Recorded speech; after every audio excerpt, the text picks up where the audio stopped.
Bismillahirrahmanirrahim. Assalamualaikum warahmatullahi wabarakatuh.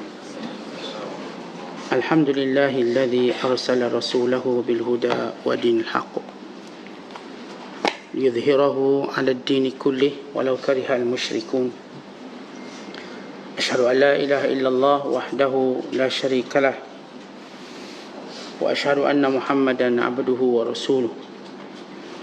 Allahumma salli wa sallim wa barik ala sayyidina Muhammad wa ala alihi wa sahbihi ajma'in wa ba'du. Wa qala al-musannifu rahimahullahu ta'ala wa nafa'ana Allahu bihi wa bi'ulumihi fid dharain amin. Telah berkata Imamul Allamah Syekh Abdul Qadir Al-Jilani, semoga Allah Ta'ala merahmatinya dan kita mendapat manfaat serta barakah ilmunya di dunia dan di akhirat. Jika perkaramu ini sudah tuntas dan Tuhan pun sudah mendekatkan hatimu kepadanya, dan ini memang sudah berlaku dengan benar, nescaya Dia akan zuhudkanmu kepada dunia serta menimbulkan kemesraan dirimu kepada akhirat. Ketika itu engkau akan dapati namamu tertulis di pintu pendekatanmu kepada Tuhanmu. Si Fulan bin si Fulan, termasuk orang yang dibebaskan Tuhan Azza wa Jalla. Itulah dia nanti yang tiada akan berubah atau bertukar, tiada berkurang dan berlebih. Dan engkau pun nanti akan menambahkan kesyukuranmu terhadap Tuhanmu. Semakin bertambah juga amalanmu yang baik-baik serta ketaatanmu kepadanya. Dalam pada itu engkau tidak akan terlepas dari takut kepada Tuhanmu dan tidak memandang ringan tentang kekuasaannya. Cuba baca firman-Nya ini. Yamhullahu ma yasha'u wa yuthbit wa indahu umul kitab. Tuhan akan menghapuskan apa yang dikehendakinya dan menetapkan apa yang dikehendaki juga. Dan di tangannya sahaja ibu buku, yakni catatan azali. La yus'alu amma yaf'alu wa hum yus'alun. Dia tiada akan ditanyai tentang apa yang dilakukannya, namun mereka lah yang akan ditanya. Janganlah engkau terus berdiri di atas catatan itu, kerana yang mencatatnya berkuasa untuk mengubahnya. Sebagaimana dikatakan, siapa yang berkuasa membina, berkuasa pula mengubah. Buat dirimu, hendaklah engkau sentiasa menjalankan ketaatan kepada Allah Azza wa Jalla, takut dan bimbang terhadapnya. Selalu berwaspada sehingga tiba ajalmu dan engkau berpindah dari dunia ke akhirat di atas jalan yang selamat. Maka ketika itulah boleh dikatakan engkau terselamat dari perubahan dan pertukaran. Muslimin dan muslimat sedang penonton yang dirahmati Allah sekalian, bila Syekh Abdul Qadir Al-Jilani rahmatullahi alaihi, semoga Allah merahmatinya, menyebut sebelum ini, bila mana kita benar-benar berusaha, benar-benar beramal, maka Allah Subhanahu wa taala akan menunjukkan natijah usaha dan amal kita. Ini yang disebut sebagai mujahadah. Walladzina jahadu fina lanahdiyannahum subulana wa innallaha lama'al muhsinin. Orang-orang yang bersungguh-sungguh untuk sampai ke jalan kami, maka kami akan pimpinnya untuk menunjukkan kepada mereka jalan yang sebenar. Dan bahawa sesungguhnya Allah itu senantiasa bersama dengan orang yang suka melakukan kebaikan. Kalau sekiranya kita dalam kehidupan kita sibuk buat baik daripada sibuk mempersoalkan apa yang berlaku dalam hidup kita, apa yang Allah Ta'ala takdirkan dalam perjalanan hidup kita, maka kita akan jatuh tersungkur pada jalan kemuliaan ini. Tetapi kalau kita faham segala takdir Allah yang perlu kita lalui, segala ketentuannya yang perlu kita terima dan redai, dan segala apa yang dikehendakinya untuk kita senantiasa bermuhasabah, bukan menyalahkan. Di antara kesilapan besar manusia menyalahkan takdir, kerana ia adalah wasangka buruk kepada Allah SWT. Dan di antara jalan selamat yang bermuhasabah dengan segala takdir Allah, bukan jalan yang Allah Ta'ala sukai, yang redha dengan takdir Allah. Kita ada beberapa kelompok manusia, bila mana datang takdir Allah Ta'ala kepadanya, sama ada mereka yang membangkangnya, maka ini kelompok kafir, atau mereka yang merasa berat untuk menerimanya tetapi menerimanya, ini kelompok orang yang beriman tetapi lemah imannya. Dan yang ketiga ialah kelompok yang bila mana datang takdir kepadanya, dia mempelajarinya. Dan yang keempat, kelompok bila mana datang takdir padanya, dia menyadarinya itu lebih baik untuk dirinya. Dan yang kelima, kelompok yang bila mana datangnya takdir Allah Ta'ala kepadanya, maka ia melihat sebagai suatu kesungguhannya, sebagai satu mujahadah dia, untuk dia menjadi lebih dekat kepada Allah SWT. Ini antara kelompok-kelompok manusia dalam takdir Allah. Syekh Abdul Qadir menekankan kita dalam melalui segala takdir Allah, jangan mengurangkan amal kita. Bukan tanda seorang yang benar-benar sabar dengan takdir Allah, redha dengan takdir Allah, cinta dengan takdir Allah, dan bersungguh-sungguh untuk mendekatkan diri kepada Allah Ta'ala, maka dia akan terus sibuk beramal, dia tak akan berhenti beramal. Bila seorang benar-benar beramal dan berusaha untuk beramal, maka Allah Ta'ala akan berikan kepadanya 6 natijah, sebagaimana disebut oleh Syekh Abdul Qadir di sini. Yang pertama, dia akan zuhud dunia. Dengan kesungguhan beramal, dengan kesungguhan mentaati Allah, maka dia sudah tahu inilah nilai dunia, nilai ujian. Kalau sebelum ini kita melihat dunia ini ialah nilai matlamat, semua manusia diajar melihat dunia ini matlamat, dan melihat dunia ini tanda bahagia ataupun derita. Sebab itu bila mereka melalui takdir yang mereka tidak suka, lalu mereka menganggap dunia telah menzalimi mereka, atau menganggap mereka tidak mendapat bahagian dunia, untuk mereka terus berusaha keras mendapat dunia. Tetapi orang-orang yang Allah Ta'ala angkat darjat kemuliaan, maka Allah jadikan yang pertama, bila dia melalui segala takdir Allah, maka dia pun kenal dunia. Oh, dunia macam ni, dunia ni macam mana pun kita usaha, maka Allah nak beri kita banyak ni, maka kita tahu itu dunia. Dunia bagaimanapun kita hebat, kita akan mati. Dunia bagaimanapun dia melambung kita dengan pujian, maka kelak kita juga akan pergi. Maka yang pertama yang akan dirasakan dalam nilai pendekatannya dengan Allah SWT ialah dia akan zuhudkan dunia. Yang kedua, kata Syekh Abdul Qadir, dia akan cintakan akhirat, kemesraannya akhirat. Ketika itulah dia mula berlomba mencari fadilat akhirat. Kalau dahulu dia berlomba mencari fadilat dunia, kalau sebut ada kelebihan dunia, maka inilah orang pertama pergi.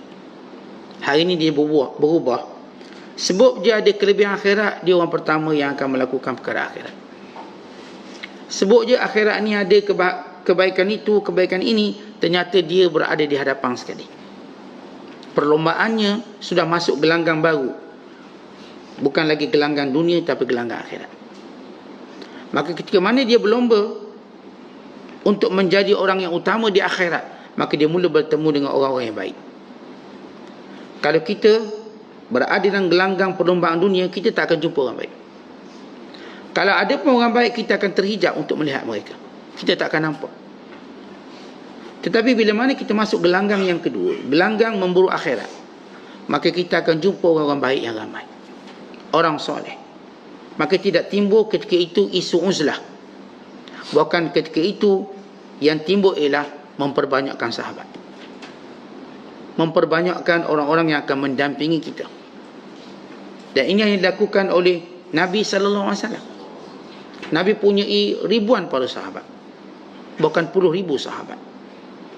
Dia mendampingi baginda sallallahu alaihi wasallam dan Rasulullah bersama dengan mereka. Dan ini yang dilakukan oleh semua orang soleh. Dan ini sunnatullah, bila Allah himpunkan semua orang baik ni di tempatnya, di rumah Allah. Sama ada rumah Allah yang paling agung, Masjidil Haram, Allah himpunkan mereka di sana, ataupun rumah Allah di Madinah Al-Munawwarah, atau rumah Allah di Baitul Maqdis, atau rumah Allah di seluruh dunia yang lain. Maka kita dapati mereka mula berhimpun di sini, hati mereka mula melekat di sini. Maka dengan mudah kita melihat betapa ramainya orang yang soleh, orang yang baik. Kemudian yang ketiga, kata Syekh Abdul Qadir, bila mana dia benar-benar berusaha, bersungguh-sungguh beramal, dia akan menjadi bertambah syukur kepada Allah. Kesan daripada amal menjadikan dia bersyukur pada Allah. Apa tidaknya? Kerana Allah Ta'ala telah beri dia kebaikan yang lebih baik dari dunia dia.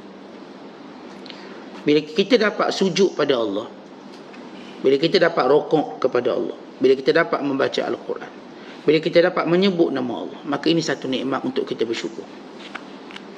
Ini satu nikmat yang besar. Kenapa? Bila kita sebut nikmat, apa maksud nikmat?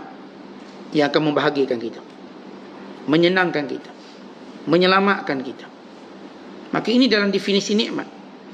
Bukankah semua ketaatan ini membahagiakan kita, menyelamatkan kita?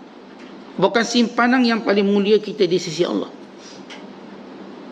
Kan itu kata Sulaiman AS, satu tasbih yang dicatat oleh pencatat amal lebih baik daripada kerajaan Sulaiman ini.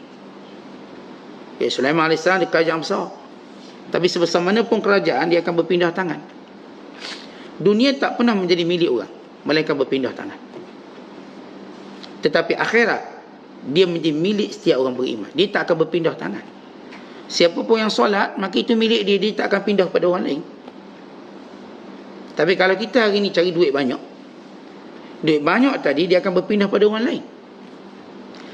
Sama ada kita redha atau kita tak redha, kita suka atau tak suka, dunia yang kita pegang tu dia akan berpindah pada orang lain. Maka dengan mudah berpindah.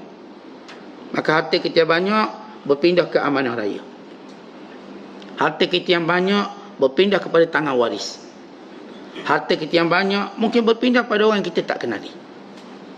Tetapi akhirat tidak akan berpindah tangan. Akhirat ialah milik. Sebab itu orang yang mengetahui nilainya, maka dia akan bersyukur pada Allah. Dia bersyukur atas apa yang Allah berikan daripada segala ketaatan yang Allah hadiahkan. Ini ketaatan ini merupakan anugerah.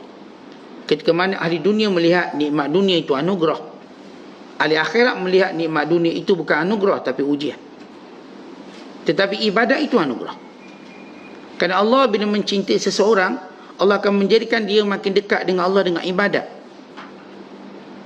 Allah bila menyayangi seseorang, Allah akan memperlihatkan dia semakin seronok, bukan sekadar dalam ibadat yang bersifat faraid, wajib, bukan perkara nawafil, sunat.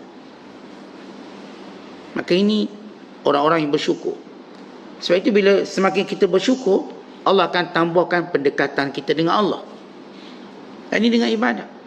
Ramai orang melihat, saya bila makin bersyukur, harta saya makin banyak. Kerana mereka menafsirkan ayat, la in syakartum la azidannakum. Kalau kamu bersyukur, akan ditambah nikmat. Oleh kerana kiblat mereka cuma dunia, mereka nampak, oh sebab saya syukur, daripada 100 saya dapat 1000. Oh sebab saya syukur, daripada 1000 dapat 10,000. Kebanyakan manusia melihat penambahan nikmat itu pada nikmat dunia. Sedangkan hakikatnya bukan penambahan nikmat dunia, tapi penambahan nikmat akhirat. Makin kamu bersyukur, makin kami jadikan kamu dekat dengan kami. Akhirnya kita daripada sembahyang banyak ni, ngaji Quran banyak ni, sedekah banyak ni, menjadi makin banyak. Itulah di penambahan Allah. Orang kita secara umum kita faham, dan kita tak katalah kefahaman ni salah. Itu zahir kefahaman. Apabila kita makin bersyukur, anak kita seorang kita pun bersyukur, Allah tambah 2, 3. Ini kefahaman biasa. Bila mana kita dengan ada rezeki yang baik, kita bersyukur, kita sedekah, maka lebih banyak kita dapat. Kalau sekiranya bila kita mendapat pujian yang baik, kita pun bersyukur pada Allah, maka Allah tambah pujian-pujian yang baik. Tapi benda tu kalau ia bertambah pun, dia tetap akan berkurang, kerana dia akan hilang. Dah habis. Kalau kita bertambah rezeki sekalipun, banyak, bukankah rezeki itu akan habis dengan matinya kita dan berpindah tangan? Maka yang dimaksudkan bertambah, bila mana kita syukur, bertambah akhirat kita. Akhirnya kita makin dekat dengan Allah. Langkah kita yang kita hayun ini menjadi makin laju untuk menghadapi Allah Ta'ala, untuk mendekati Allah SWT. Sebab itu kita lihat orang-orang yang bersyukur dalam ketaatan padanya, kita dapat dia makin ke depan, makin ke depan. Allah sudah tambah nikmat dia. Daripada dia saf ke-7, dia naik saf pertama lah. Daripada dia baca Quran satu muka, dia baca satu juzuk. Daripada dia mungkin dengar ceramah sebulan sekali, dia dah dengar ceramah seminggu sekali. Daripada seminggu sekali, dia dah dengar ceramah setiap hari. Daripada tiap hari, dia dah ceramah 2 kali sehari. Begitu Allah tambah. Dan itulah sebenarnya nikmat. Yang kebanyakan kita cuma menilai penambah nikmat dunia. Tetapi bila sekadar tambah nikmat dunia, ia bukan satu nikmat yang abadi. Ia nikmat dunia. Andai kata saya dengan syukur tadi bertambah rumah saya daripada sebuah jadi 100 buah katakan, ia tidak akan bermakna dengan saya bila saya mati. Maka bukan itu penambahan yang Allah maksud yang sebenar. Tapi penambahan darjat, penambahan pahala, penambahan melalui ketaatan kepada Allah. Akhirnya daripada dia berzikir pada tempoh tertentu sehingga kehidupannya menjadi zikir. Dulu dia zikir mungkin 1000 kali ke 500 kali ke. Akhirnya kehidupannya itu ialah semuanya zikir pada Allah. Adalah penambahan yang sebenar. Ini penambahan yang kita nak cari sebenarnya. Ini yang kita nak. Sehingga Allah Ta'ala mengurniakan kepada kita istiqamah.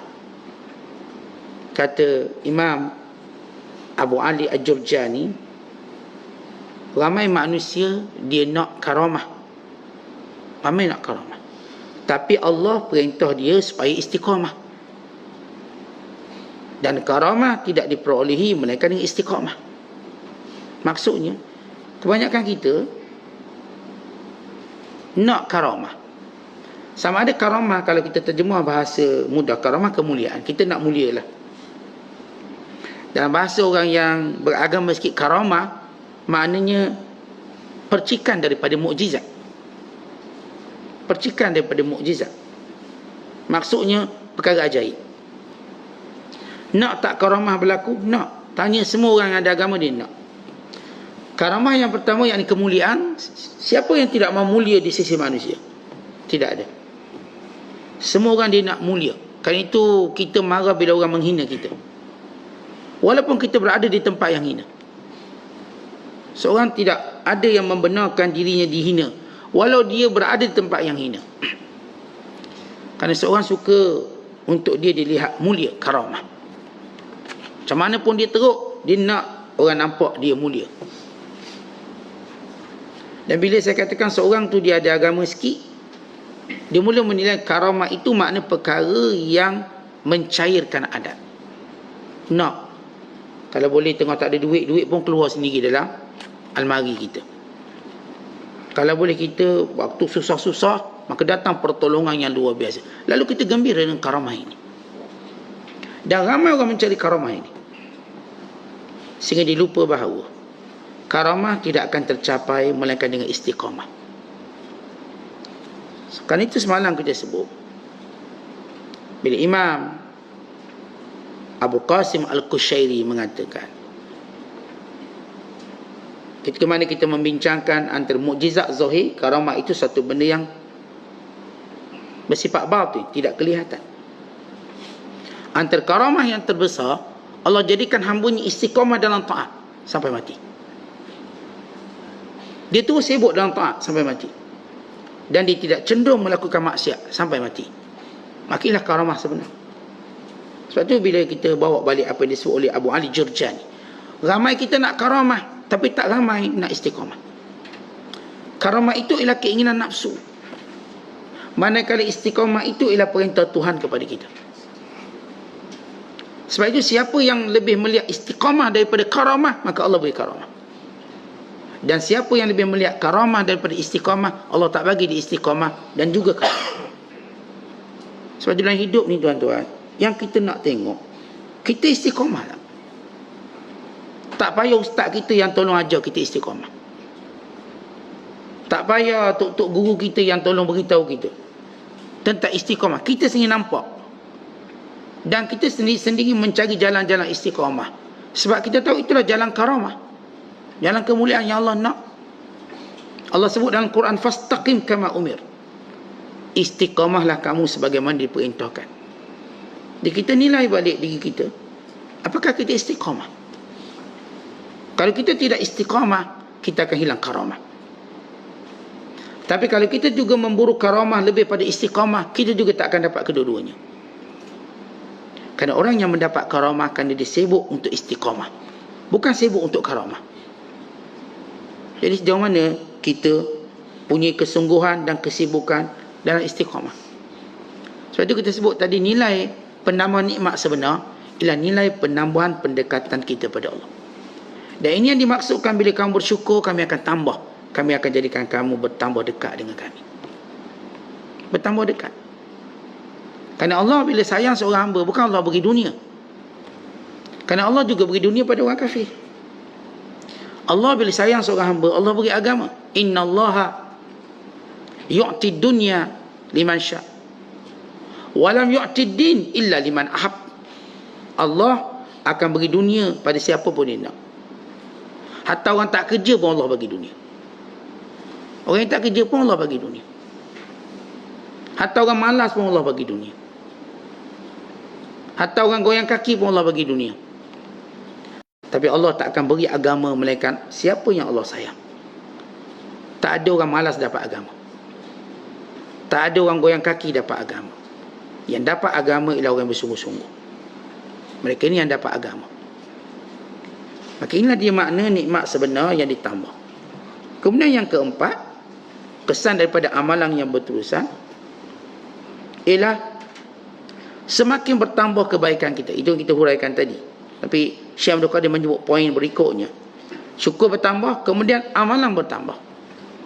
Dan yang kelima ialah kita masih makin bertambah takut dengan Allah.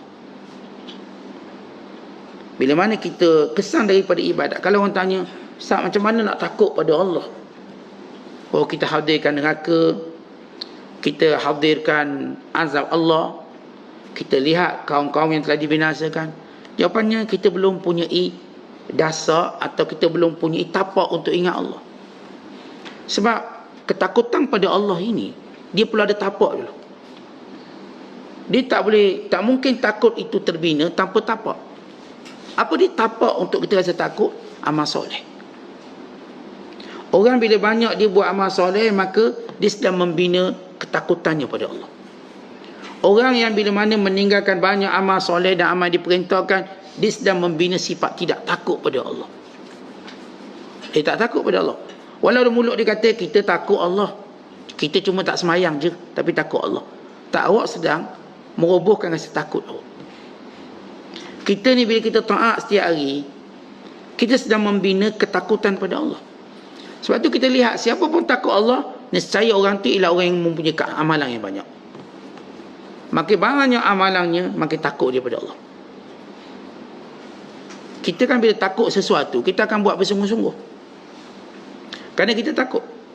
Tapi seorang yang mendakwa takut pada Allah tapi tidak ada amal soleh, dia tak takut sebenarnya. Kerana setiap meninggalkan amal soleh itu ada hukuman Allah. Hukuman Allah tadi kata ulama ada dua hukuman.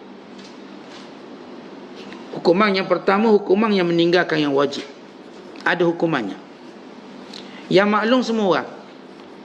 Dunia dan akhirat. Orang tinggal semayang, yang tinggal puasa, yang meninggalkan perintah menutup aurat, dia ada hukumannya.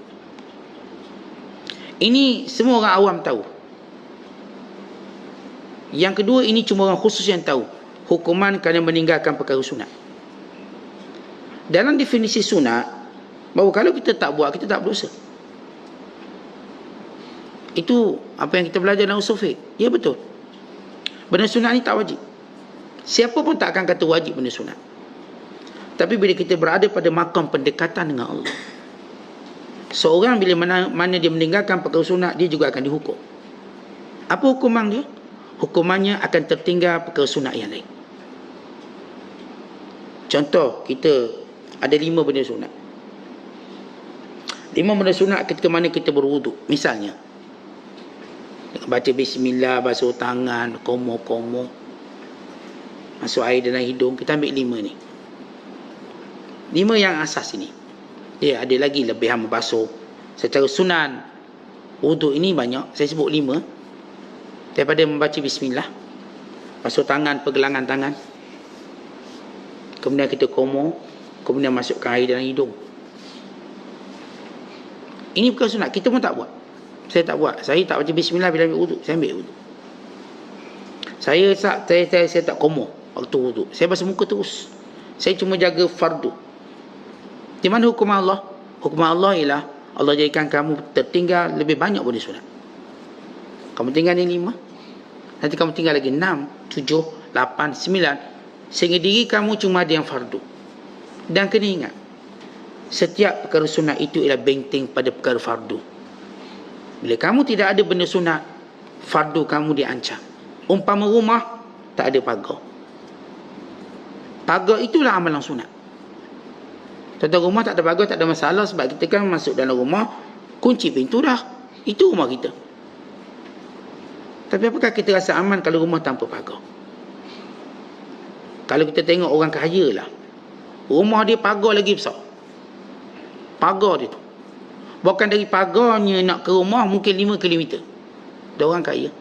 Tapi kalau orang pencuri nak mencuri, sakit jantung dulu, mati dulu. Jauh 5 km. Dia nak panjat pagar kali, esok baru sampai. Tinggi pagar dia. Itu perumpamaan.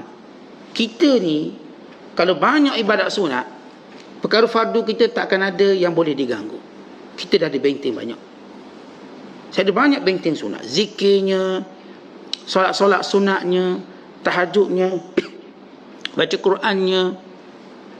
Banyak benda-benda sunat di hadapan saya yang menjadi pagar, yang syaitan tidak mampu untuk ganggu fardu saya.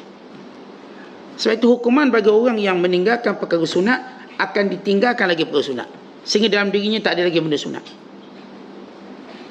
Semua benda. Sebab itu tuan-tuan sekalian, pengetahuan kita juga meliputi perkara-perkara yang sunat yang perlu kita lakukan. Misal kita nak masuk masjid, apa perkara sunat yang patut kita buat?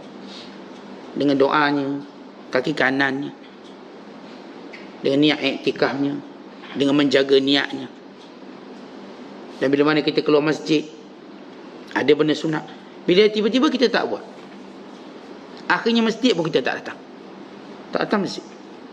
Sebab kita kata datang masjid pun bukan wajib, sunat. Melainkan hari Jumaat.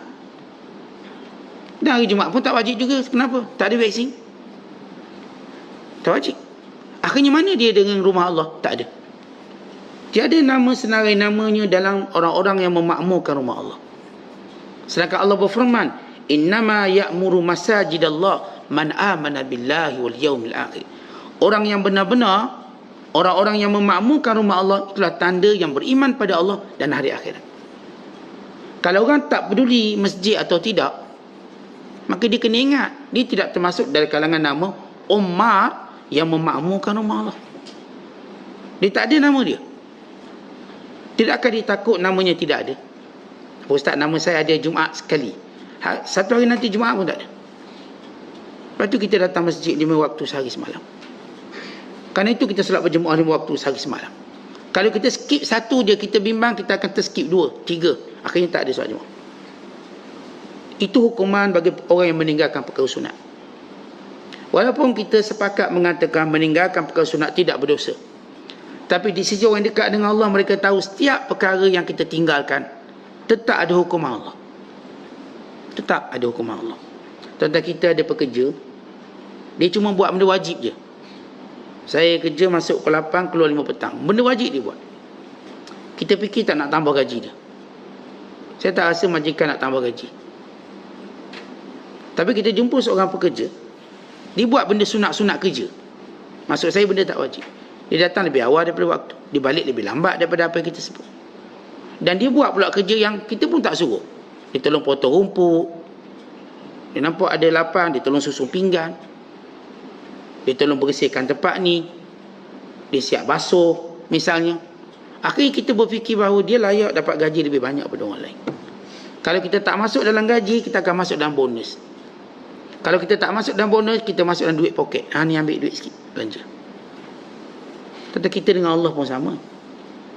Ada orang dia cuma nak buat benda wajib. Ya, mudah-mudahan dia selamat, tapi bahaya. Ada orang cuma nak buat sunat-sunat terpilih. Ya, mudah-mudahan Allah Ta'ala pelihara dia, tetapi dia terlepas kerugian yang banyak. Sebab itu para sahabat mereka sentiasa bertanya, apa lagi perkara sunat yang kami tak buat?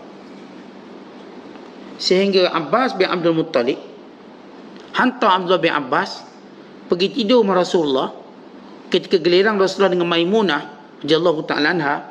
Kerana Maimunah anak merupakan ibu saudara kepada Abdullah bin Abbas, adik kepada isteri Abbas bin Abdul Muttalib. Pergi ke rumah dan tengok apa yang Rasul buat yang kami tak buat. Akhirnya Abdullah bin Abbas jadi SB untuk tahu ibadat apa yang Rasulullah buat yang ayahnya tak buat. Ngintai, tengok Rasulullah bangun malam buat itu, buat, dirakam, balik cerita pada ayah dia, untuk ayah dia buat. Dan sama juga apa yang berlaku pada Abdullah bin Amri bin Al-As waktu dia tidur sama Sa'ad bin Abi Waqqas, dan dia berhelah dengan berkata, saya berbalah dengan ayah saya, boleh tak saya tumpang tidur rumah awak? Nak tidur, gaduh dengan ayah. Kata Sa'ad, okey, boleh. Maka dia pun tidur. Apa tujuan dia tidur? Dia nak tengok ibadat apa yang dia buat yang dia tak buat. Sebab Rasulullah kata Sa'ad ini ahli syurga. Lihat mereka, tuan-tuan, mereka faham benda wajib, faham benda tu maklum. Tapi bila perkara sunat, mereka sanggup ke rumah orang untuk tengok sunat apa yang di rumah. Ni datang sahabat namanya Uthman bin Maz'un, Ali bin Abi Talib, Abdullah bin Amri bin Al-As. Ini tiga pemuda yang bersemangat dalam ibadat. Pergi rumah Rasulullah, raung semua rumah isteri-isteri Nabi, tanya apa yang Nabi buat di rumah, untuk mereka buat. Walau untuk benda fardu, mereka tak perlu raung rumah Rasulullah, sebab benda fardu tu maklum. Habis yang pergi raung rumah Rasulullah, tanya setiap isteri-isteri Nabi, kerana ingin mengetahui perkara sunat, kerana mereka tahu nilainya. Mereka tahu nilainya. Sebab itu tuan-tuan sekalian, bila kita meninggalkan perkara sunat, ada hukuman dia. Kita akan dapati diri kita makin lama makin jauh daripada perkara-perkara sunat. Dan bila perkara sunat dah tak ada, benteng untuk menjaga fardu kita mula terancam. Maka orang ni juga mungkin akan mula terhakis dari sudut kesempurnaan ibadat wajibnya. Mula-mula terhakis. Oleh sebab itulah kita kena tahu bahawa dalam membina sifat takut pada Allah, ia bermula dengan memperbanyakkan amal soleh. Seorang tidak akan takut dengan Allah tanpa melakukan amal soleh. Tidak mungkin. Takut datang kerana amal-amal soleh, dia memberi kesan. Umpama kalau kita sebut buah, buah tidak akan keluar melainkan ada pokok. Mesti ada pokok dia. Maka kemudian barulah keluar buah. Maka seolah-olah ketakutan itu ialah buah daripada amal. Orang beramal, jaga solat dia, dijaga kebiasaan dalam mendekatkan diri pada Allah. Jadi orang-orang yang sudah sampai peringkat ini, kata Syekh Abdul Qadir, yang kita sebut kelebihan yang kelima, dia makin takut pada Allah. Dan yang keenam, bahawa dia tidak memandang ringan akan kuasa Allah. Apa maksud tak pandang ringan? Dah takut kan dah cukup. Tentang macam ni, pandang ringan begini, kita kan akan berada pada zon selesa. Kejadian situasi tertentu, bila kita buat baik, kita dah ada rasa takut pada Allah, kita mula berada pada zon selesa. InsyaAllah saya menjadi orang bahagia. Bukan kadang-kadang kita cuba selesakan diri kita, selesakan kawan-kawan kita. Lalu kita kata pada kawan kita, wahai sahabat syurgaku. Ini cuba selesakan diri dia. Malah saya dah sebut, kita tak berhak untuk mengatakan ia sahabat syurga. Tapi bukan bermaksud kita kata wahai sahabat neraka ku. Itu mempermainkan dan mempersendakan. Tapi kita sentiasa berkata, moga kamu menjadi sahabatku di syurga. Moga-moga. Ia doa. Ia bukan suatu benda yang kita akan putuskan sendiri. Kan dalam situasi apa pun, kita jangan pandang ringan kuasa Allah. Allah boleh ubah. Allah boleh ubah. Walaupun saya dah berada dalam keadaan yang baik ini, saya ada punya rasa takut pada Allah. Boleh tak Allah ubah saya jadi sebaliknya? Boleh. Dan kisahnya banyak, ceritanya banyak dan menakutkan. Orang-orang yang sudah berada pada makam takut Allah, menangis setiap malam, tiba-tiba Allah ubah. Jadi dia orang yang memusuhi Allah, memusuhi Rasulnya. Dia orang yang pernah menangis. Kita nampak kesan takut pada Allah, menangis setiap malam.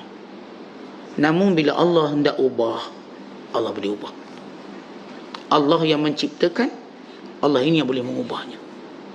Sebab itu para Nabi, hatta Nabi kita sallallahu alaihi wasallam, dalam doa baginda, ya muqallibal qulub, sabbit qalbi ala dini wa ta'atik. Wahai Tuhan yang membolak-balikkan hati, tetapkan hati kami dalam ketaatan padamu. Kenapa Rasulullah doa macam tu? Padahal Rasulullah telah maksum. Nak beritahu pada kita, tak ada seorang pun boleh memandang rendah kuasa Allah. Walau baik bagaimanapun kita, walau kita dah ada ciri-ciri orang berjaya, yang Allah sebut dalam surah Al-Mu'minun ada pada kita, yang Allah sebut dalam surah Al-Baqarah ada pada kita, yang Allah sebut dalam surah Al-Furqan, sifat tu ada pada kita, yang Allah sebut dalam banyak ayat-ayat tentang sifat orang beriman, semua ada pada kita. Allah sebut sifat orang yang bertakwa pada Allah dalam surah Al-Anfal, wa idza dzukirallahu wajilat qulubuhum wa idza tuliyat alaihim ayatuhu zadatuhum imana. Bila disebut nama Allah, gementar hatinya. Bila dibacakan kepada mereka ayat-ayat Allah, bertambah imannya. Apakah ini menjadikan kita rasa selesa? Tidak ada orang pun rasa selesa. Kalau seorang tadi sudah melangkah satu kakinya dalam syurga pun, dia belum boleh rasa selesa, kerana ia baru sebelah kakinya. Ketika mana ahli syurga masuk syurga, maka datang kebimbangannya, apakah mereka akan dikeluarkan atau tidak. Ketika mana ahli neraka masuk neraka, mereka berharap mereka pasti akan keluar. Lalu Allah Ta'ala datangkan seekor kambing. Malaikat bawa. Malaikat bertanya kepada ahli syurga, apakah kamu kenal ini? Apa dia? Ini kematian. Maka dia tanya pada ahli neraka, apakah kamu kenal ini? Kambing ini simbolik pada kematian. Ahli neraka kata, ya, ini kematian. Lalu malaikat menyembelih kambing ini. Lalu berkata, wahai ahli syurga, tiada lagi kematian kekal selama-lamanya. Wahai ahli neraka, tiada lagi kematian kekal selama-lamanya. Kenapa Allah Ta'ala bawa pengajaran ini? Kerana ketika mana ahli syurga berada di syurga, mereka juga terfikir, apakah kami akan mati di sini? Sebagaimana kebiasaan dahulu mereka hidup di dunia, gembira bagaimanapun kita kat dunia, kita tahu kita akan mati, akan berakhir kenikmatan. Maka Allah tenangkan ahli syurga, ahli syurga di sini tidak ada kematian, kamu kekal selama-lamanya. Maka Allah Ta'ala berfirman kepada semua ahli syurga, berkenikmatan yang kekal selamanya. Kata Nabi SAW, ahli syurga itu tidak akan tua, tidak akan sakit, bukan tidak akan kencing, tidak akan berak, bukan tidak akan tidur, tidak akan mengantuk. Semua benda yang boleh menghilangkan rasa nikmat syurga, semua Allah buang. Kita nak berak, nak kencing, itu menghilangkan nikmat. Tengah sedap kita nak makan, tiba-tiba rasa sakit perut, nak berak, hilang nikmat. Maka Allah jadikan dalam syurga tak ada berak, tak ada kencing, mengantuk tak ada, tidur pun tak ada. Kenapa? Tidur berarti melepasi nikmat, maka tidur tak ada. Mengantuk pun tak ada. Apa yang ada ialah kegembiraan yang bersifat mutlak. Maka ahli syurga, ya, bukankah seakan ahli syurga kan dah tahu syurga akan kekal dan sebagainya. Ya, manusia ni kita katakan kebimbangan asal tetap ada, sehingga Allah tenangkan mereka. Kebimbangan asal tetap ada. Hatta para Nabi sudah diberitahu mereka ini ialah penghuni syurga, tapi kebimbangan mereka ada, sehingga Allah tenangkan mereka. Maka demikian juga bila ahli syurga masuk, maka di antara perkara mereka fikir apakah akan berlaku perubahan sebagaimana perubahan di dunia. Maka Allah berkata semua tidak ada, hatta mati pun tak ada. Supaya terus menjadikan orang beriman akan merasa bahagia secara mutlak. Tetapi perkara itu tak boleh kita rasa di dunia. Maknanya tak ada orang sesudah dia mencapai satu keadaan yang baik, hatta kalau dia sudah menjadi wali Allah misalnya, wali Allah, dia tidak boleh rasa aman dengan kuasa Allah. Allah Ta'ala boleh mengubah. Sebab itu kata Syekh Abdul Qadir, perhatikan dua ayat ni. Pertama, yamhullahu ma yasha', Allah boleh padamkan apa yang dikehendaki. Wa yuthbit, dan menetapkan apa yang dikehendaki. Wa indahu umul kitab, dan di sisi Allah ada kitab induk yang tidak diketahui melainkan Allah. Baik, Allah bila tetapkan fulan bin fulan begini, boleh tak Allah ubah? Allah boleh ubah. Itu kuasa Allah. Itu yang menjadikan kita takut. Dalam ayat yang lain, la yus'alu amma yaf'alu wa hum yus'alun. Allah bila dia buat, dia tak ditanya kenapa. Sebab Allah berkuasa. Ya Allah, kenapa engkau buat tu, buat ni? Kamu tak patut tanya. Ya Allah, bukankah aku sudah taat, kenapa engkau masukkan aku dalam neraka? Jangan tanya. Aku tidak berhak ditanya. Sebab itu disebut dalam hadis, Allah mengambil segenggam makhluknya, lalu dicampurkan ke dalam syurga. Dia letak dalam syurga. Dia ambil segenggam lagi, dia letakkan dalam neraka. Sampai Allah Ta'ala berfirman, maka aku tidak peduli siapa pun yang aku masukkan dalam syurga, siapa pun aku masukkan dalam neraka. Dengan maksud Allah tak ditanya. Kata kita, kalau kita owner, kita milik, tiba-tiba kereta ni kita rasa kita nak buang je, suka kita lah kereta kita. Yang ni pula kita nak, okey, yang ni duduk dalam garaj dalam, temang kita tidur, suka kita lah kereta kita, rumah kita. Tak ada orang persoalkan benda tu. Apatah lagi Allah Ta'ala yang maha kuasa. Sebab itu tuan-tuan sekalian ingat, walaupun saya katakan kita berada pada keadaan kita nampak selesa, bagus, baik, alhamdulillah kita istiqamah masjid semua, ingat kuasa Allah. Allah boleh ubah. Kerana itulah orang-orang bertakwa tak berani menghina orang-orang yang buat maksiat. Tak berani. Ya, mereka menegur maksiat, tapi bukan bermakna menghina pembuat maksiat. Kita kena bezakan antara cegah maksiat dengan menghina pembuat maksiat. Kerana orang kalau melampau-lampau menghina pembuat maksiat, maka maksiat itu berpindah pada dia. Itu Rasulullah sebut satu hadis, dua bersaudara, seorang taat pada Allah, seorang lagi tidak. Yang taat pada Allah sentiasa ingatkan pada dia, berhentilah, buatlah baik. Sehingga satu hari orang yang buat maksiat ni kata, tak payah nyebut-nyebut lah, apakah kamu ni hidup untuk pantau aku je tiap-tiap hari? Maka tiba-tiba orang ni marah, lalu berkata, kamu pasti masuk neraka. Kamu ni ahli neraka. Kamu pasti Allah murka. Dia menyebut secara kepastian, itu bukan ilmu dia. Maka Allah Ta'ala ubah. Yang ni Allah rahmati, yang ni pula Allah murkai. Kenapa? Kerana dia mula menceroboh ilmu Allah dan menghina pelaku maksiat. Sebab itu disebut dalam hadis Nabi SAW tentang bahaya bila mana kita menghina individu dan musibah yang menimpanya, termasuk maksiat, melainkan kita pula yang diuji dan dia terbebas. Ada seorang lelaki yang baik, maka dibenci sangat ni seorang pemimpin yang zalim. Lalu sampai peringkat pemimpin yang zalim ini pijak muka dia ketika mana dia sedang solat. Maka lelaki yang buat ta'at ini berkata, Allah tidak akan ampunkan dosa kamu. Tuan-tuan sekalian, kita kadang-kadang dengan sifat marah kita kata Allah tak akan ampun dosa. Daripada mana sumber kita ambil? Kerana Allah hanya tidak mengampunkan dosa orang kafir, bukan orang Islam. Orang Islam ni walau teruk mana kita kata Tuhan tak ampun dosa, kita telah menceroboh ilmu Allah.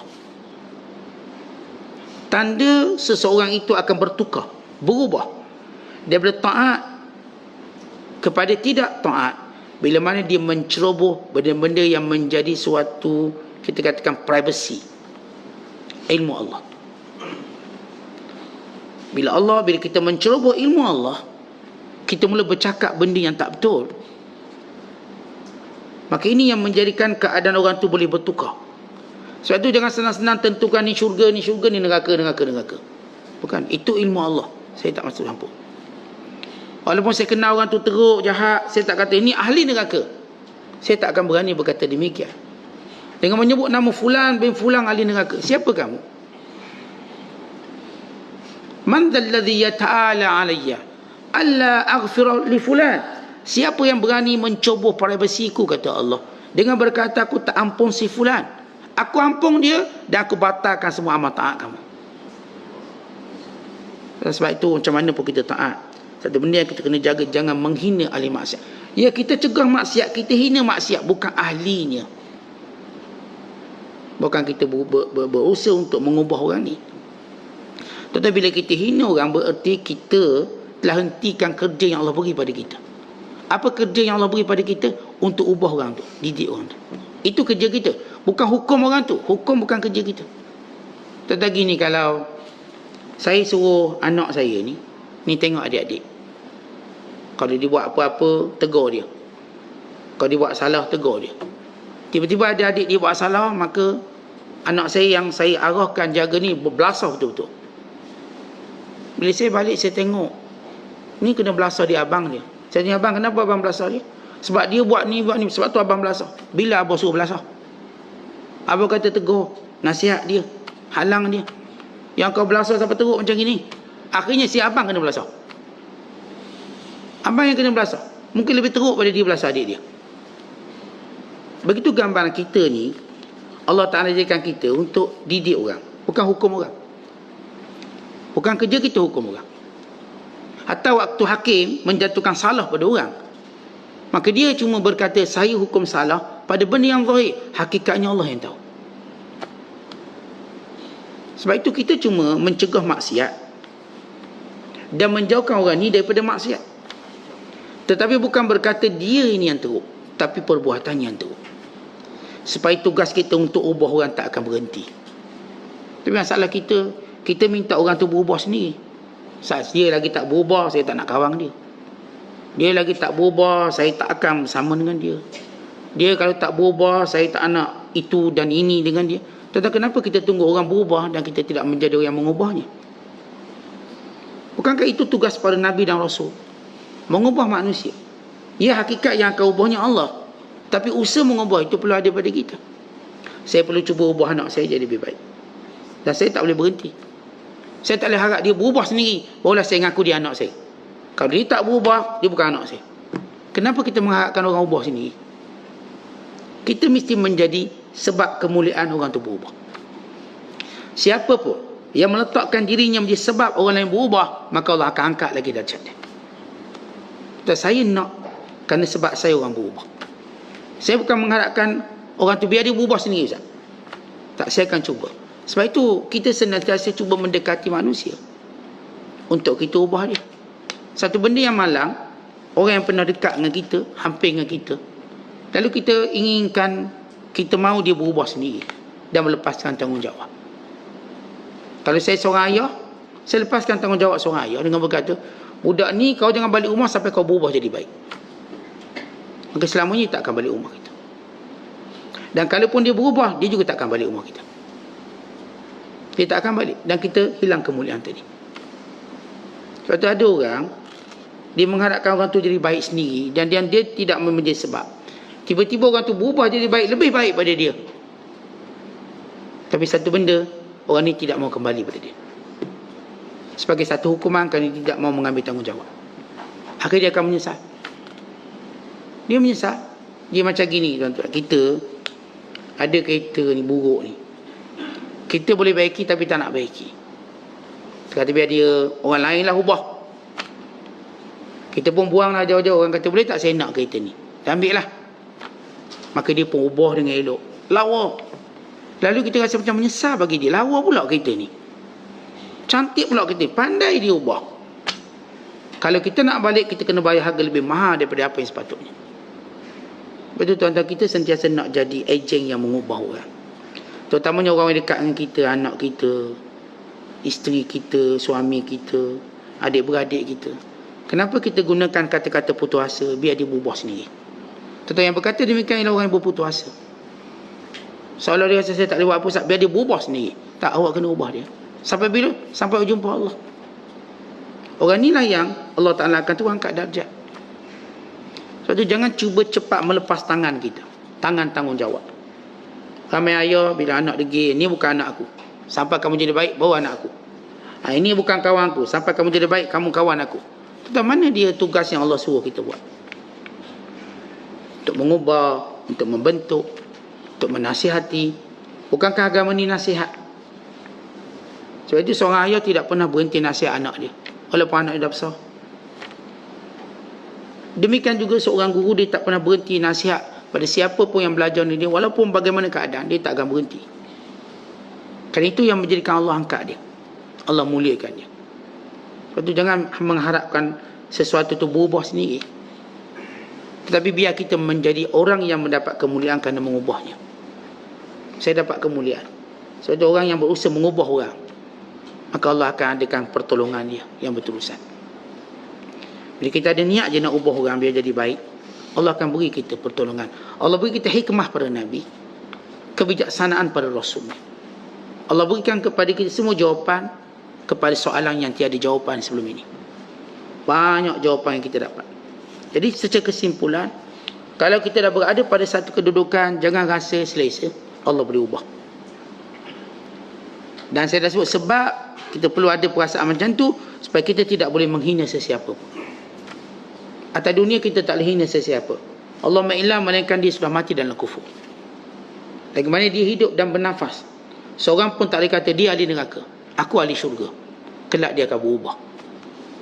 Mana-mana orang kafir paling jahat dalam dunia. Saya ingat di Belanda ada seorang dipanggil parti yang memang menentang Islam. Teruk cara dia menghina Islam, menyokong kartun melukis Rasulullah SAW. Ia luar biasa. Dan dia juga ahli parlimen. Tiba-tiba Masya Allah dia memeluk Islam. Dia memeluk Islam dan dia pergi haji. Kita pun kota tak dapat lagi. Ni terus pergi haji, terus balik, dan dibuka suatu yayasan Islam untuk backup Islam. Kita pun tak buka lagi benda tu. Lihat bagaimana Allah ubah dia drastik. Seorang yang penuh kebencian dengan Islam akhir berubah. Sebab tu kita selagi mana orang tu bernafas, kita tak berani kata kesudahan dia. Kita tak berani menentukan kesudahan. Hatta kita ni lagi bernafas, kita tak berani kata saya ni ahli syurga. Saya tak berani. Kalau orang berani sebut, silakan sebut. Tapi akibatnya berat. Kerana bila saya katakan kita menceroboh ilmu Allah, maka ini suatu kebiadaban luar biasa. Ini ilmu Allah. Tak gini, kita ni result periksa kita, cikgu kita beritahu, esok saya akan beritahu. Tiba-tiba kita ceroboh masuk bilik dia nak tengok result periksa. Agak-agak boleh tak cikgu tu turunkan balik markah kita? Sebab menceroboh masuk. Memanglah kita dah cemerlang dapat mungkin 90 markah. Tapi cikgu kata esok saya akan bagi keputusannya. Malam ni kita ceroboh. Kita pergi ceroboh bilik guru, ambil keputusan, kita tengok. Dan waktu kata baik, cikgu nak beritahu keputusan periksa. Cikgu saya dah tahu, semalam saya dah tengok. Agak-agak apa hukumannya? Itu baru ceroboh tengok markah periksa. Ini orang yang menceroboh ilmu Allah dengan berkata ni ahli neraka, ni ahli syurga. Itu menceroboh ilmu Allah yang kamu tak tahu. Lepas tu saya kata bahaya waktu mana kita menceroboh ilmu Allah tadi dengan berkata ni fulan bin fulan ahli neraka, ini fulan bin fulan ahli syurga. Bila Uthman bin Maz'un wafat, lalu seorang perempuan berkata ia ahli syurga. Rasulullah memandangnya dengan marah. Mana kamu tahu dia ahli syurga? Mana kamu tahu? Ini Uthman bin Maz'un, sahabat Rasulullah, yang merupakan sahabat yang pertama mati di Madinah. Sahabat yang kuat ibadat sehingga dia kata, ya Rasulullah, izinkan aku untuk mematikan syahwatku. Aku tak nak kahwin supaya aku dapat ibadat sepenuh masa. Nabi kata tak boleh. Dia nak kasih kemaluan dia untuk dia beribadat. Nabi kata tak boleh. Itu bukan dalam amalan Islam. Kamu kena kahwin. Apa pun kahwin. Kerana ialah ibadat. Dan Uthman bin Maz'un wafat, mati, meninggal dunia. Dan merupakan sahabat muhajirin pertama yang ditanam di perkuburan baqi'.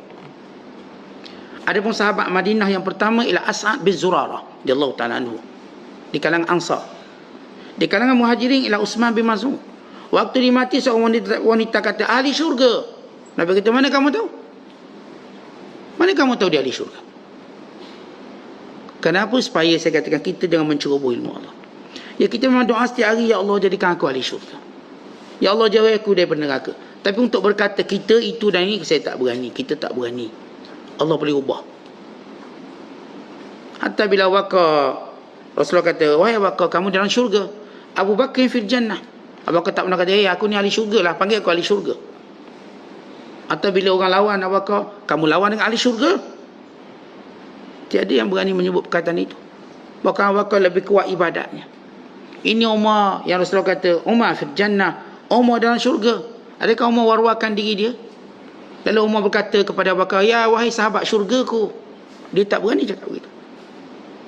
Walaupun Umar maklum hadis itu. Tidak pernah Umar memanggil Abu Bakar, Uthman, wahai sahabat syurgaku. Walau mereka memang disebut syurga. Kerana mereka masing-masing takut. Amat takut.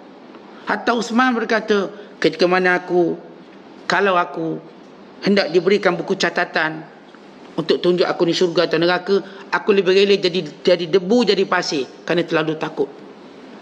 Walau dia telah disebut oleh Rasulullah, Uthman fil jannah, Uthman dalam syurga, pun masih kira takut. Kita tuan-tuan tak ada orang pun beri jaminan kat kita. Maka kita pun, saya ustaz rasanya ahli syurga. Sebab kuliah ustaz saya tak miss lagi, ahli syurga lah. Dan kawan saya tu, saya ingat dia ahli neraka lah ustaz. Sebab apa? Jumaat tidak, mayang tidak, semua tidak, aurat tak tutup, ahli neraka. Saya kalau nak jumpa dia, saya kata, hei sahabat ahli neraka, mana sahabat-sahabatmu? Kata ini menceroboh ilmu Allah. Yang paling Allah benci orang menceroboh ilmu dia. Jangan diceroboh. Allah hendak kita sentiasa rasa takut dan bimbang. Walaupun sudah diberi jaminan pun kena rasa takut dan bimbang. Itulah sifat semua para Nabi. Dah diberi jaminan ahli syurga. Rasulullah diberikan syurga paling tinggi sekali. Namanya wasilah. Dalam syurga itu ada satu tempat paling tinggi sekali yang seorang je boleh dapat. Rasulullah SAW, wasilah. Pun begitu Rasulullah takut sampai bengkak kaki dalam solat. Menangis sampai membasahi janggut. Terdengar tangisan bagaikan minyak yang digoreng. Tangisan dalam dada terdengar. Maka begitu Rasulullah SAW, kebimbangan. Kerana Allah berkuasa mengubahnya. Walaupun Rasulullah bukan di kalangan orang yang diubah, Allah tetapkan dia. Tapi kebimbangannya seperti dia akan diubah. Dia akan diubah. Tak siapalah kita untuk rasa kita tak akan diubah. Kalau hari ni kita taat, kita tak tahu esok lusa. Kalau hari ni kita baik, kita pun tak tahu esok lusa. Kalau hari ni kita berada pada satu tempat yang kita rasa mulia, kita pun tak tahu esok lusa. Kerana orang yang jatuh tidak pernah berfikir dia akan jatuh satu hari nanti. Sampailah dia jatuh. Tak ada tanyalah orang yang pernah ada kuasa, pernah tak dia fikir jatuh? Dia tak pernah, sehinggalah dia jatuh. Oh, dia fikir dia boleh jatuh rupanya. Sama juga kita, walau berada dalam taat, apakah kita tak akan jatuh? Dalam ilmu Allah. Sebab itu kita sentiasa doa, mohon perlindungan. Kemudian kata Syekh, jangan engkau terus berdiri di atas catitan itu. Kerana yang mencatit berkuasa mengubah. Baik, kalau kita hari ini kita dah tengok perjalanan hidup kita, Allah catat semua tempat baik-baik. Tapi jangan rasa selesa dengan apa yang dicatatkan itu. Jangan. Kenapa? Allah yang berkuasa membina, berkuasa mengubah. Saya pergi masjid awal, saya sekian-sekian. Jangan merasa selesa dengan benda itu. Kerana Allah Ta'ala boleh ubah. Kemudian kata Syekh, buat dirimu, apa yang patut kita buat? Sentiasa menjalankan ketaatan pada Allah. Yang perlu kita buat tugas utama, taat dan taat dan taat. Sampai bila? Sampai mati. Taat kita bukan sebab bergantung dengan orang. Saya baik ni ustaz sebab ada ustaz. Tak ada ustaz saya tak baik. Itu bukan taat. Saya ustaz rajin ke masjid sebab ada suami saya. Tak ada suami jangan harap saya pergi. Itu bukan taat. Saya ni baik sebab ada kawan saya. Kalau kawan saya tak ada, saya pun tak datang. Itu bukan taat. Kan taat terbina antara kita dengan Allah, bukan kita dengan orang. Ya, tak dinafikan orang-orang ini mungkin menjadi faktor kita hari ini. Tapi ia bukan faktor mutlak. Dia faktor yang boleh gugur dan kita tetap berdiri teguh. Umpama pokok yang ada ranting. Walaupun ranting itu patah satu persatu, pokok itu tetap kukuh berdiri. Begitu perumpamaan kita. Kita ada sahabat-sahabat kita yang sama-sama dalam hal kebaikan. Kalau satu hari nanti mereka patah, Mereka mati, mereka tak ada, kita tetap yang sama, berdiri tegak di tempat yang sama, tidak pernah berubah. Maka ini namanya taat. Sebab tu kalau nak tengok siapa ketaatannya kerana Allah, dia tak akan berubah walaupun apa berlaku. Tapi kalau boleh berubah cepat, dia tukar je ustaz lain, dia pun dah kena air lah. Dia ubah cepat. Kawan ni tak ada, dia pun dah tak ada. Maka dia tidak mempunyai ketaatan yang kuat. Sebab tu ketaatan kita kena kuat. Takut dan bimbang terhadap Allah. Sentiasa takut Allah dan bimbang terhadap Allah. Apa maksud bimbang? Bimbang Allah ubah. Karena itu kita selalu baca dalam doa surah Ali Imran ayat ke-8, Rabbana la tuzigh qulubana ba'da idh hadaitana wa hab lana min ladunka rahmah innaka antal wahhab. Wahai Tuhanku, jangan engkau palingkan hatiku sesudah engkau beri petunjuk kepadaku, dan kurniakan rahmat di sisimu sesungguhnya engkau Tuhan yang maha pemurah. Selalu berwaspada sehingga tiba ajalmu. Artinya waspada sentiasa apa yang boleh merosakkan ibadat kita. Riya, ujuk, semua hati-hati benda tu. Biar kita sibuk merawatnya. Dan engkau berpindah dari dunia ke akhirat ke jalan yang selamat. Barulah kita selamat pulang ke akhirat dalam keadaan nama kita tercatat sebagai ahli taat dan ahli syurganya. Maka ketika itulah boleh dikatakan engkau selamat dari perubahan dan pertukaran. Sehingga kita mati dalam Islam, barulah selamat daripada pertukaran dan perubahan. Tidak mungkin Allah ubah lagi kita. Kenapa orang ni dah mati dalam Islam? Sebab itu Allah Ta'ala berfirman, Ya ayyuhalladzina amanu taqullaha haqqa tuqatih wa la tamutunna illa wa antum muslimun. Wahai orang-orang yang beriman, bertakwalah pada Allah dengan takwa yang sebenar, jangan kau mati melainkan dalam keadaan Islam. Kerana seorang bila mati dalam Islam, berarti tiada perubahan berlaku lagi. Kerana itu tuan-tuan, kita boleh tengok orang mati, dia takziahnya pada kita. Kenapa? Kerana orang ni sudah mati dalam Islam, kita belum tentu. Orang ni sudah pun disolat oleh semua orang beriman, orang Islam, kita belum tentu. Ya, kita harap begitu, tapi kita belum tentu, sebab belum mati. Yang ni mak ayah kita ini, kawan-kawan kita dah mati dalam Islam. Di sebalik buruk perangai dia, di sebalik sekian-sekian, dia mati dalam Islam. Dia sudah mendapat suatu jaminan Allah. Tapi kita tuan-tuan sekian belum tahu mati macam mana. Sebab itu kata ulama, bila kamu melihat kematian, takziah itu untuk kamu, bukan untuk si mati. Kenapa? Kerana si mati telah selamat melihat malakul maut, dah selamat, dan dimati dalam Islam, dan disaksikan oleh orang Islam. Kita ni tuan-tuan boleh tengok malakul maut, belum tahu macam mana kita. Belum tengok, saya belum tengok, tuan-tuan pun belum tengok. Bagaimana keadaan kita waktu kita melihat malakul maut? Apakah tetap kita dalam iman ataupun tidak? Ia rahsia Allah. Kita sentiasa berdoa dan berharap dan takut pada kesudahan yang tidak baik, sehingga kita sentiasa berdoa biar Allah sudahi kehidupan kita dengan kehidupan yang baik, dan juga zuriat keturunan kita. Wallahu bissawab. Assalamualaikum warahmatullahi wabarakatuh.